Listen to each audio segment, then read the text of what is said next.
Дорогие друзья, уважаемые радиослушатели и телезрители, здравствуйте! Вашему вниманию в прямом эфире программа «Якутск сегодня». У микрофона с вами я, редактор Вита Вишнякова, наши режиссеры Мария Новгородова, Николай Слепцов-Айдын, а в нашей студии очаровательная гостья, ослепительная Мира Аргунова. Мира, здравствуйте! Здравствуйте, Вета. Очень рада вас видеть. Спасибо, я тоже очень рада вас видеть. Вы, как всегда, прекрасно выглядите, солнечная, яркая. И ваши статусы я хочу, конечно же, назвать. Вы член Союза художников России, вы отличник культуры Республики Саха-Якутия. И ваша творческая миссия «Все о родной стране средствами искусства». Я подсмотрела это в соцсетях. Какой вы крутой профессионал. Всегда восхищаюсь тем, как вы всегда готовитесь к эфирам. И это большое удовольствие приходить к вам в студию. Спасибо большое. Ну, относительно вас очень приятно было подготовиться, посмотреть ваши соцсети, потому что у вас всегда так все феерично, у вас все ярко. Как много вы столько успеваете, для меня это секрет. И при этом вы прекрасно выглядите, и вы всегда очень добры к людям. Я это ощутила на одной из выставок, которая была в апреле, когда я пришла к вам в гости по вашему приглашению, тоже такому теплому, такому душевному, сердечному. Я обычно не хожу на выставки, потому что я как-то не очень себя комфортно там чувствую, но здесь я не смогла не прийти, потому что вы так тепло обращаетесь к людям, у вас как будто бы огромное сердце, куда вы вмещаете абсолютно всех. Я наблюдала это, когда смотрела на выставке, как вы уделяете внимание каждому человеку, который туда пришел, несмотря на то, что вы были ведущей. И я сегодня подумала, что хорошо, что мы выходим вот в канун лета, потому что если сравнивать вас как со временем года, я бы точно назвала вас девушкой лета, потому что вы теплая, яркая, солнечная. И огромное вам спасибо за это. Конечно, к той выставке «Новые имена» мы еще вернемся, но начать мы запланировали с других проектов, да, которых у вас огромное количество. Оказывается, мы не виделись так долго. Мне казалось, прошел год, а вы говорите, прошло 2. И я не знаю, успеем ли мы сегодня поговорить обо всем том, что вы сделали за это время, потому что проектов у вас огромное количество. Расскажите, пожалуйста, о том, что вот за это время вы сделали. Вета, прежде всего хочу поблагодарить за такие теплые слова и такое теплое представление. Вы сама девушка лета, и я думаю, что каждый человек видит всегда в окружающих отражение своей собственной души. Поэтому все эти теплые слова, которые вы сказали мне, прежде всего относятся к вам самой. Спасибо большое. Мы все были очень рады видеть вас на открытии нашей выставки в апреле. Спасибо. Сейчас мы действительно работаем над несколькими проектами. Один из, наверное, первых, о которых хотелось бы рассказать, это коллаборация с брендом Алага. Это бренд, выпускающий изысканные шелковые платки. Интересно, что бренд концентрируется не только на создании красивых с точки зрения дизайна модных вещей, а в то же время его миссия — это сохранить культурное, духовное наследие родного края. И эта миссия, конечно, очень близка мне, поэтому я думаю, что вполне естественно наше сотрудничество. И сейчас мы работаем над проектом, посвященным сохранению стерхов. Стерхи, как известно, это такая, можно сказать, культовая птица для народа Саха. Мы знаем немало песен, былин, легенд, даже есть балет, посвященный этим птицам. И при этом они находятся в Красной книге. Даже на Восточном экономическом форуме, который пройдет этой осенью во Владивостоке, я слышала, запланировано обсуждение международного сотрудничества в части сохранения этих редких птиц. И этой проблеме экологической посвящен наш проект. Но он, конечно, в первую очередь эстетический и связан также с просветительской миссией, как многие другие мои проекты. В дизайне платка, который делаем мы сейчас, как бы представлено 3 возраста стерха. Как у Климта есть картина «3 возраста женщины», а у нас 3 возраста стерха. Там представлены маленькие птенцы, птицы-подростки и взрослые птицы. Вот один из рисунков я принесла сюда. Интересен, я думаю, этот проект тем, что, с одной стороны, он связан с дизайном дизайном одежды. Мне всегда хотелось попробовать себя в этом направлении. А с другой стороны, он связан с живописью, поскольку авторы попросили меня работать не только в компьютерной графике, но прежде всего живыми материалами. То есть вот поэтому рисунки выполнены в живой технике, акварелью. Мы работали очень тщательно, советовались с орнитологами и очень детально подбирали цвета, можно сказать, с ювелирной точностью. Сделали несколько цветопроб. Я уверена, что проект получится красивый, интересный, запоминающийся. Собираемся представить его уже на следующей неделе, 29 мая, в овальном зале Дома правительства номер 2. Вы сказали, что у вас есть еще планы относительно дизайна одежды. Вот у вас очень красивая одежда сегодня, накидка шикарная. Я почему-то подумала, что это точно придумали вы сама.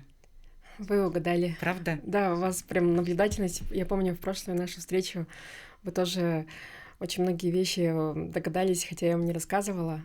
Эта накидка и правда сшита по моему дизайну. Очень красиво. Я еще обратила внимание, когда я была на выставке, у вас тоже было что-то похожее, да? Такое же яркое, такое же солнечное. А когда вы были у нас в эфире, я обратила внимание на головной убор, украшения, которые вы тоже сделали сами, и это тоже так смотрится и запоминается, потому что больше такого нет ни у кого. Все-таки творческий человек, это, конечно, да, творчество. Мне очень приятно, спасибо большое. На все распространяется. Еще мы сегодня обязательно должны поговорить в юбилейный год со Дня Победы, 80 лет в Великой Отечественной войне. У вас есть проект, созвучный этой дате. Мой герой Великой Отечественной войны. Организаторами стали я и отличник культуры Республики Саха-Якутия, социальный архитектор, музыкант Александра Старостина. Мы вместе придумали этот проект, хотели силами изобразительного искусства увековечить в памяти народа образы героев Великой Отечественной войны из Дальнего Востока. Хотели сделать, чтобы эта география была такая обширная. Дальний Восток — это, мне кажется, визуально, когда смотришь на карту, это целая треть, наверное, страны. И нам хотелось привлечь художников, известных профессионалов из каждого региона Дальнего Востока. И благо у меня действительно есть много друзей. В каждом регионе оказались мои друзья. Хотела бы представить, кто представил каждый регион. Как известно, в Дальневосточном федеральном округе 11 регионов, из них 10 участвуют в нашем проекте. Амурскую область представил Борис Александрович Седов. Еврейскую автономную область представил Владислав Абрамович Цап. Забайкальский край Андрей Петрович Пащенко. Камчатку Олеся Витальевна Ситникова.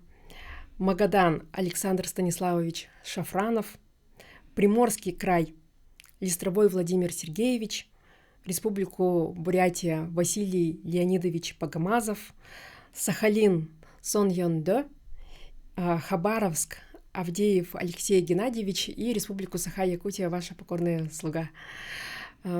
Очень благодарна всем участникам нашего проекта за то, что они сразу поддержали нашу идею. Как только я им написала, они все отозвались очень тепло, быстро принялись за работу. Ну и поскольку они действительно очень крутые профессионалы, портретисты, то работа, можно сказать, хотя мы им дали очень маленький срок, к сожалению, идея пришла буквально в начале весны. Они все успели, прислали работы, и сейчас наша экспозиция из портретов героев Великой Отечественной войны из каждого региона, которые представили художники, вписалась в экспозицию очень большой международной выставки, которую организовал Союз художников России во Владивостоке. И в этом отношении хочу выразить большую благодарность постоянному представительству Республики Саха-Якутия в Дальневосточном федеральном округе, потому что без их поддержки, я думаю, было бы очень сложно реализовать этот проект. И также Приморскому отделению Союза художников России, поскольку именно они поддержали наш проект и предоставили свой выставочный зал в самом сердце Владивостока, на Алиутской, 14, где эту выставку можно будет увидеть до 22 июня. Ну и все участники, наши члены Союза художников России, так наш союз получается, а мы с вами 2 года назад как раз встречались именно по поводу нашего вступления в союз. Вот союз объединяет профессионалов по всей стране, и сейчас тоже можно сказать, что наши такие общие творческие устремления нас объединили. Все никак не могу поверить, что прошло 2 года. Мне кажется, так недавно было. Время, конечно, летит. А вы как будто бы быстрее, чем само время, потому что вы так много путешествуете. Мне кажется, что вас проще спросить про те города, в которых вы не были, чем перечислять те, в которых вы были. В России 89 регионов. Я мечтаю когда-нибудь увидеть их все. Мне пока до них далеко. Да, но вы не только мечтаете, вы еще эту мечту воплощаете в дело. Я еще, конечно же, обязательно спрошу, кто ваш герой, кого вы запечатлели на своей картине, а как выбирались вообще герои? Вот художников достаточно много, как они выбирали, вот кто именно будет на их картине? В этом отношении мы предоставили художникам абсолютную свободу. И проект так и называется «Мой герой». То есть это изначально мы хотели, чтобы это были обязательно герои Советского Союза. И мой герой именно был удостоен этого высокого звания. Но в истории Великой Отечественной войны были разные ситуации, в том числе, к примеру, был такой снайпер Намаконов. Он служил в 3 разных, я могу ошибаться, может, даже больше, в 3 разных частях точно, не меньше. И хотя он совершил очень много подвигов, в суете не всегда офицеры успевали подать рапорт о том, что он совершил эти подвиги, что их так много. И поэтому из-за такой как бы номенклатурной заминки этого звания ему, к примеру, не дали. И поэтому но художники могут взять на себя такую миссию, что написать его портрет в ряду героев Советского Союза. И мы не стали их ограничивать в таких устремлениях, поэтому каждый выбрал сам. И мне кажется, что это очень важно, поскольку когда профессионалы работают в этом направлении, в направлении портрета, очень важно, чтобы образ вдохновлял, как само лицо, глаза.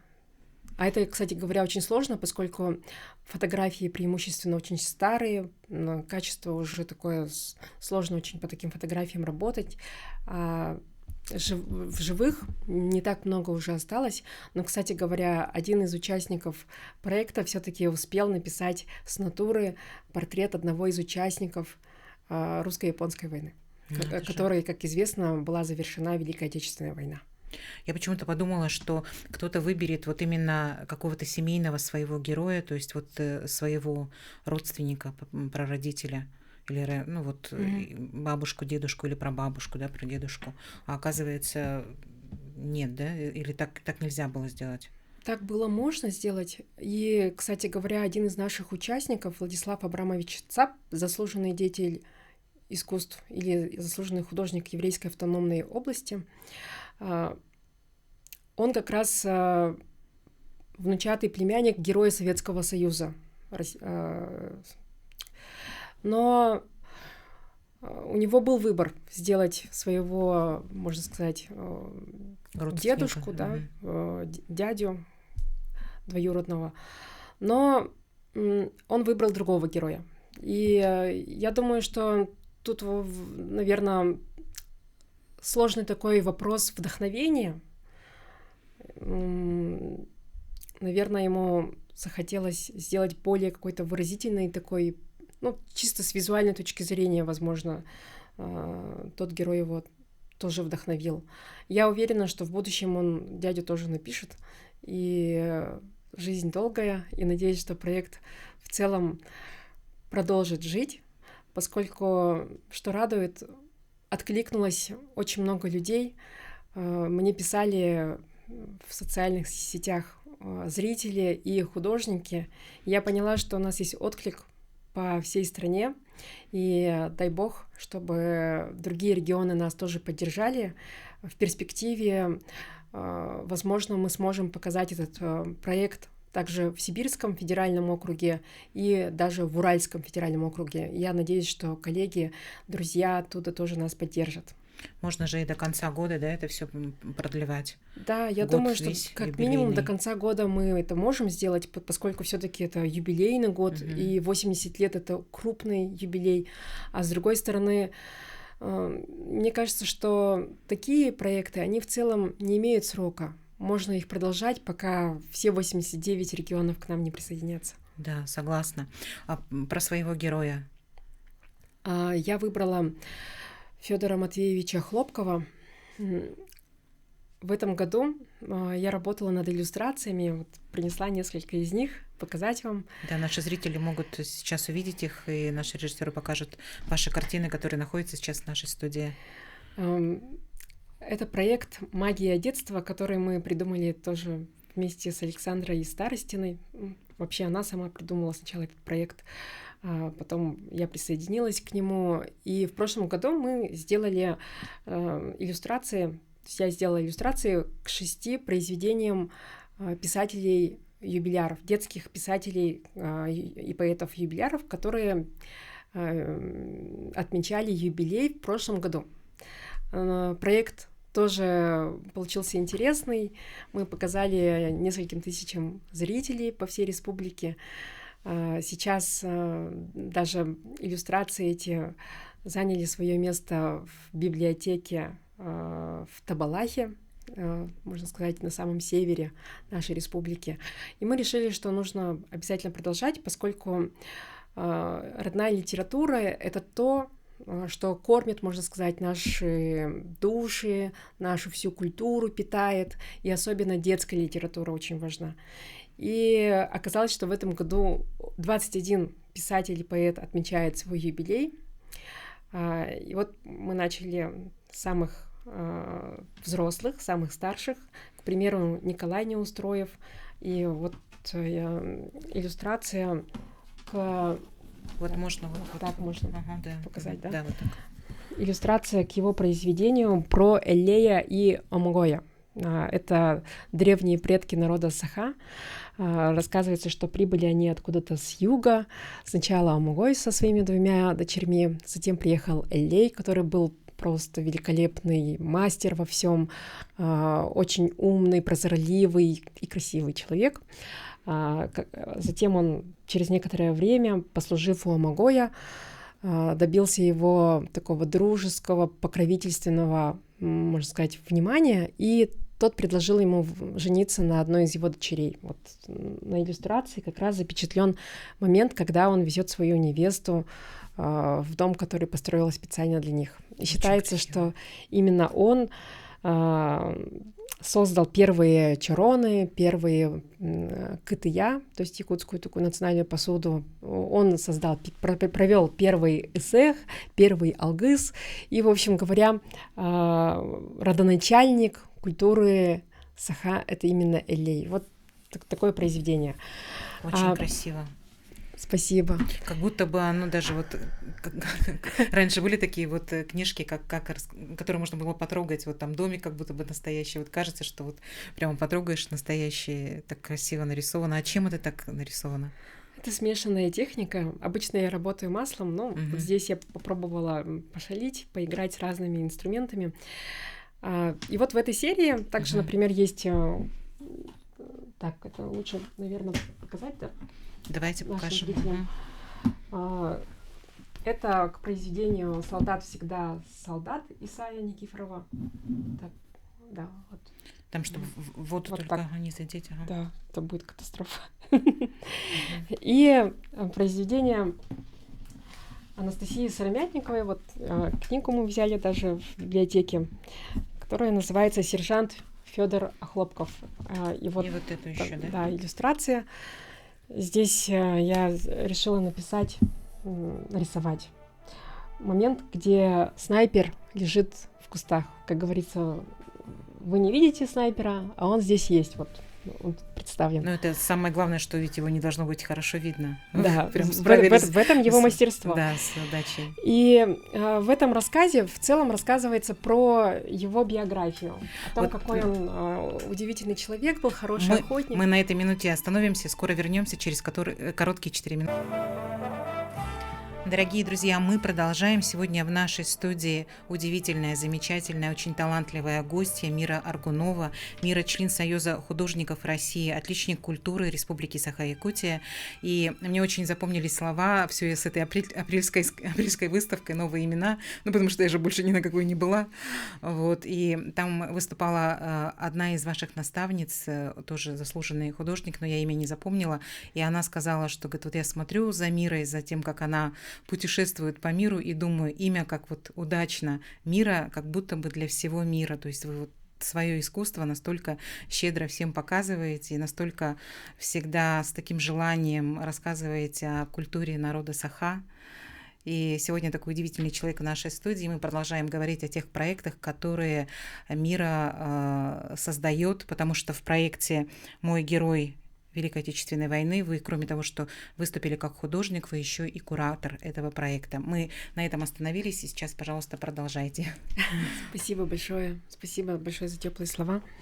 Мы остановились на том, как я выбрала своего героя, и я сказала, что делала иллюстрацию к рассказу Анастасии Сыромятниковой, сержант Федор Хлопков, и его жизненный путь меня очень впечатлил. Я поняла, что это просто такой глубокий, интересный, очень интеллектуальный, сильный духом человек. Мне захотелось написать его портрет. Ну, и таким образом именно его я и выбрала в качестве своего героя. У нас есть фотография, где вы, и вот рядом ваше творение, как раз наши сейчас зрители могут это увидеть, очень красиво. А что вас больше всего вот впечатлило в его жизни, вдохновило? То, что он мог не только хорошо выполнять свой военный долг, но и вернувшись, он прожил очень достойную жизнь, прожил, слава богу, долго очень, и в мирной части своей жизни он смог найти себя, обрести в себе силы жить уже совсем в другой реальности, и от него пошло очень много хороших других людей, то есть мне кажется, что это человек такой сильный духом и достойный во всех отношениях. Я думаю, что, наверное, даже, может быть, нас смотрит кто-то из его потомков, и, наверное, хотелось бы в этом отношении выразить большую благодарность за его подвиг и признательность, что у нас есть такой человек, что у нас был такой человек, есть такой человек в истории. Вообще удивительные люди, которые прошли войну, лишились там и здоровья, да, и сил, и никаких же там психологов не было, и пришли, быстро перестроились и стали восстанавливать нашу страну. Сколько это, и еще и долго многие прожили. Там есть же те ветераны, которые дожили почти до 100 лет. Да, это удивительно. Откуда вот эти вот силы, да, у людей? Еще они, несмотря на то, что уже такого преклонного возраста, такие люди еще посещают многие мероприятия, приходят еще и на парад Победы. Откуда вот эти вот силы? Это, конечно, непонятно. Сохраняет свою активную жизненную позицию, да. Вот получается, что этот кураторский проект для меня был очень таким ответственным и важным. Вообще, раньше я тоже пробовала себя в качестве куратора. Когда училась в АГИКи, мы проводили международную выставку «Сила и красота холода». Если набрать это в интернете, там прям выйдет эта виртуальная выставка. И я была вторым куратором, именно курирующим всех зарубежных участников. Я туда пригласила тоже своих хороших друзей. У меня есть действительно, мне очень повезло, что Господь посылает мне таких вообще нереальных просто друзей, очень талантливых художников, больших мастеров. И я думаю, как же здорово, просто это как дружить с Тицианом, например. То есть они все в своих местах самые такие яркие, талантливые и как люди просто великолепные. К примеру, из Казахстана Нурлан Келебаев, мне кажется, его имя знают просто все казахстанцы. Из Америки тоже мой друг по переписке Рой Босвелл. Так, я даже боюсь, чтобы... У вас всегда в вашем окружении очень много людей, да, конечно, всех не запомнишь. Из Франции Тоби Райт, тоже очень крутой художник, который ездил на пленэры в Арктику, в сторону Гренландии, и он принял участие в нашей выставке. В Непале есть прям мой личный друг, Манош Таманг, он входит в ассоциацию акварелистов Юго-Восточной Азии, и один из лучших, наверное, акварелистов вообще, я думаю, может быть, в мире. Из Горного Алтая Яков Янкинов присоединился к нам. То есть вот такие замечательные люди. И было большое удовольствие свести их всех в одном проекте. То есть как будто бы ты... Это тоже отдельная как будто картина из определенных таких ярких и необычных мазков. И сейчас в этом году мне тоже показалось, что у меня уже есть силы создать нечто подобное, поэтому родился, во-первых, тот проект «Мой герой Великой Отечественной войны», и, во-вторых, сейчас тоже меня пригласили в качестве куратора на предстоящую выставку на фестивале «Холбон». «Холбон», я думаю, вся молодежь знает, что это за классный фестиваль. Я надеюсь, не только молодежь. Все, кто любит хорошую музыку и классное современное искусство, всех приглашаем к нам. Запишите, пожалуйста, в свой ежедневник дату с 6 по 8 июня. И тут я бы хотела показать свой рабочий имейл. Я как куратор приглашаю всех, кто любит рисовать, принять участие в нашей выставке. Заявку можно отправить на этот имейл, нужно указать свое имя, фамилию, отчество и пометку «Холбон». Ждем фотографии ваших работ. Обратную связь вы от меня обязательно получите. Также подробную информацию можно найти во всех моих соцсетях. Даже если не художник человек, просто любит рисовать, это его увлечение. Вот этот проект, он уникален тем, что мы объединяем не только профессионалов, хотя профессионалы тоже примут участие, некоторых я прям адресно уже пригласила, там будет прям супер шоу, я уверена, но мы также приглашаем талантливых любителей, поскольку каждый талантливый художник в самом начале все равно был любителем. Никто из нас не родился с высшим образованием художественным. Поэтому вот приглашаем, и даже по возрасту у нас нет ограничений. Главное, что должна быть классная картина. А если ребенок захочет или родитель? Кстати, даже есть у нас заявка от одного 9-летнего юного художника, и я даже думаю, что мы ее примем. Так что ждем. Даже могут самые маленькие, могут же родители заинтересоваться и, например, ребенку помочь что-то нарисовать, и будет такой немножко семейный, такой тоже можно. Но единственное, что это не конкурс детских рисунков, это выставка, и выставка кураторская, то есть там определенные как бы требования есть. Да, есть определенный уровень. Но при этом довольно, как сказать, я хочу, чтобы это был проект в области современного искусства, поэтому, хотя я очень люблю хорошую технику, но там не будет слишком как бы требований именно академической школы, то есть там могут быть какие-то эксперименты. Мне кажется, это тоже интересно. А тематика? Вот тематика, кстати, есть, да, дети Солнца и дети Луны. Ну, это, опять же, очень широкая. Дети Солнца — это может быть, например, народ Саха — это дети Солнца. То есть все, что связано с культурой народа Саха, очень хорошо, аккуратно ложится в канву этой тематики. С другой стороны, пленэрные работы, связанные с Солнцем, тоже, мне кажется, прекрасно подходит. Какие-то технологии, связанные, допустим, с солнечной энергией, почему нет? То есть и наука даже может туда как-то войти. Это все зависит от видения художника. А если дети Луны, то, опять же, с той же стороны ноктюрны какие-нибудь тоже вполне впишутся прекрасно, но также могут быть какие-нибудь элегии, связанные с поэзией, к примеру. Тоже хороший вариант. У нас есть еще в планах поговорить о персональной вашей выставке «Ожившие картины». У нас есть видео, да, для того, чтобы наши зрители тоже увидели. Мне очень интересно вот поговорить об этой вашей выставке. Что это за выставка, откуда вот эта идея, как это все прошло? Это был перформанс одного дня, можно сказать, но это было такое мультидисциплинарное шоу, которое мы организовали вместе с моей альма-матер, Арктическим государственным институтом культуры и искусств.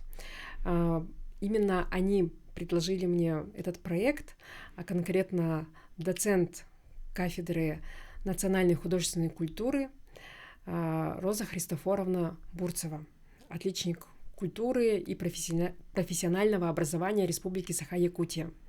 Вместе с Розой Христофоровной мы когда-то ездили на Таймыр проводить там мероприятия в рамках программы «Приоритет-2030». Мы читали там ряд лекций, проводили мастер-классы профориентационного характера. И тогда мы подумали, почему бы нам не сделать такой мультидисциплинарный проект, который бы показывал всю мощь, можно сказать, нашего института. Таким образом, этот проект показывает работу, с одной стороны, хореографов, поскольку авторами каждого номера были выпускники этого года, кафедры вот как раз национальной художественной культуры, хореографы.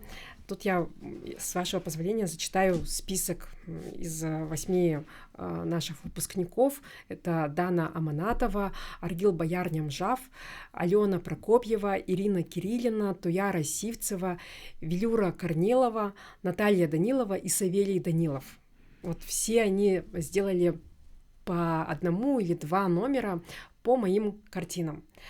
Также в проекте приняли участие студенты кафедры дизайна и дизайна и декоративно-прикладного искусства народов Арктики Агики. Перебью вас, мы же можем видео, да, посмотреть. Да. Режиссеров наших попрошу показать видео, потому что мне очень заинтересовал этот проект. Так хорошо звучит, ожившие картины Миры Аргуновой. И да, я думаю, что нашим зрителям тоже будет очень интересно прикоснуться. И это, да, нужно видеть, потому что описание... То есть лучше 1 раз увидеть, чем 100 раз услышать описание описанием, а когда ты видишь все это действие, это совсем другая история. И так... У меня такое ощущение, что у нас сейчас идет видео с выставки во Владивостоке, а у нас небольшая заминка вышла с видео, к сожалению, оно, кажется, не дошло. Не дошло? Да, поэтому придется зрителям перейти потом на мою страницу в соцсетях и посмотреть. Благо и ВКонтакте есть полное видео этого мероприятия. Но там приняли участие наши студенты-дизайнеры, которые создали великолепные костюмы. Наши студенты-дизайнеры, которые сделали также так называемый контент, это когда на огромных экранах транслируются разные видеосопровождения.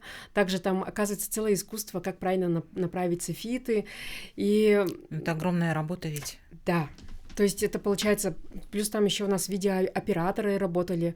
В общем, это такой мощный, можно сказать, проект полного цикла, и таким образом мы показали, что чему учатся студенты в АГИКе. И это совершенно огромное количество специальностей, и студенты умеют это делать на очень высоком уровне, не говоря уже о выпускниках. Это очень круто. Я даже не думала, что это вот какой-то будет танец, который передаст то, что нарисовано на картине. Я почему-то думала, что просто картина как-то будет шевелиться, ожившая. Да. Оказывается, это даже как театрализованное такое представление. Вы правильно сказали. Я забыла упомянуть, что еще были студенты-аниматоры, то есть картины действительно ожили, они шевелились, огромные, транслировались на большой экран, и на фоне всего этого танцевали наши прекрасные студенты-хореографы.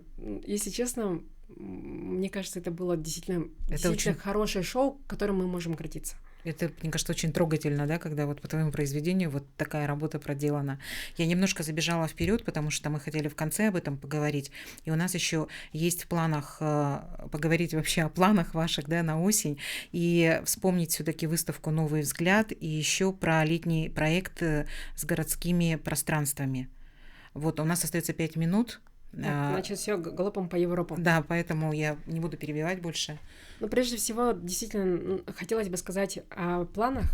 Летом, опять же, с моим участием в качестве куратора, мы планируем большой проект с 10 яркими молодыми художниками и задействованием городских пространств. То есть благодаря искусству мы расскажем горожанам об очень интересных историях, связанных с Якутском. Поэтому следите за нами в соцсетях, чтобы не пропустить наш проект. Это первое. И второе, раз уж мы заговорили об Агики, осенью мы планируем провести очень большую выставку с работами всех выпускников всех лет. В этом году Агики исполняется 25 лет. И это такая амбициозная задача — найти всех выпускников, кого только сможем. Поэтому вдруг нас смотрит кто-то из выпускников, даже, может быть, 2000 года, 2001 года. Буду очень рада, если вы, а вдруг смотрят их родственники или близкие, пожалуйста, сообщите им. Буду рада, если все они найдутся, напишут мне в соцсетях, выйдут на меня. Я отправлю подробную информацию, как можно принять участие в нашем проекте, потому что мы хотим представить на этой выставке и живопись, и графику, и декоративно-прикладное искусство, может быть, резьбу по дереву, чтобы каждый выпускник представил самую свою крутую работу, и мы все вместе показали, что такое Агики.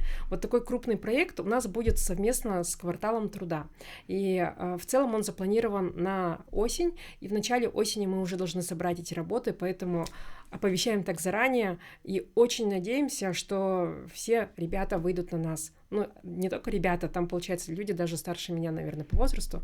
Я буду очень ждать, и собираюсь быть куратором как раз в этом проекте, и очень надеюсь, что у нас получится здорово, всех обрадуем и покажем действительно незабываемое шоу. Но уже можно сказать, что если вы куратор, то точно получится супер, потому что все же отлично прошло. Я очень на это надеюсь. Под вашим кураторством. Очень надеюсь на это. Ну а вот «Новый взгляд» — это выставка, которую мы уже повторили, получается, с участниками, с которыми мы проводили ее 2 года назад, и как раз мы встречались с вами 2 года назад именно по поводу открытия той выставки. И очень радует, что эта выставка не просто стала таким высказыванием вечность, а мы хотели там как раз показать, что мы сделали за эти 2 года, то есть не то, что мы вступили в союз и почиваем на лаврах, а что за эти 2 года мы тоже что-то сделали. То есть на этой выставке были представлены только новые работы, выполненные в течение 2 лет уже в качестве членов Союза художников России. И в то же время мне понравилось и меня обрадовало, что этот проект оказался очень вдохновляющим и вдохновил новых членов Союза художников, которые вступили уже в Союз после нас. Буквально в эти дни идет их выставка в галерее Art City на Белинского 44, которая называется «Бюгün». И там можно будет увидеть работы новых членов Союза художников, которые вступили в Союз после нас. А следующие, которые вступили в этом году, и среди них 2 моих хороших друга, Семен Чеканов и Гаврил Никутов, с которыми мы дружим еще с вуза, они тоже представят скоро свою выставку. Ира, огромное вам спасибо за то, что вы сегодня пришли, украсили нашу студию, за замечательный эфир, и пусть все планы сбудутся. Спасибо за внимание и всем хорошего дня. Спасибо.